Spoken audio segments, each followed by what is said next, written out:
And now millions of Americans are now without unemployment. It appears President Trump did not sign the $2.3 trillion government funding and coronavirus relief package, causing the benefits to lapse overnight. Without a signature, that means an end to weekly payments for unemployed gig workers, as well as self-employed people whose businesses have stalled. Last week, the president threatened to veto the COVID relief bill, arguing that the $600 direct payments to Americans were too low. Now, without the bill signed, the government could shut down at 12:01 a.m. on Tuesday. Well, for millions of Americans, the economic impact of the pandemic has been devastating. They consider federal assistance a lifeline.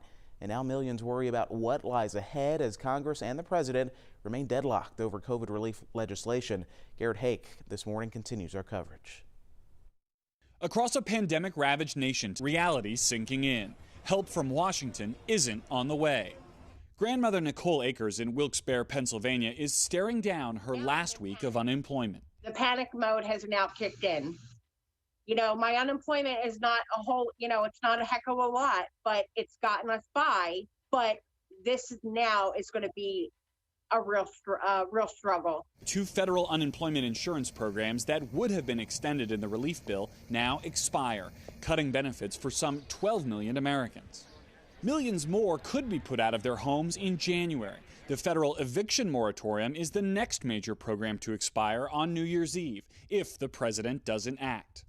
Nicole is watching that deadline too. Come January, I probably won't be able to make my rent payment. On the president's desk, the bipartisan bill his administration helped negotiate, which he now refuses to sign, tweeting, quote, "I simply want to get our great people $2,000 rather than the measly $600 that is now in the bill," and complaining about pork, actually foreign aid spending requested in the White House's budget.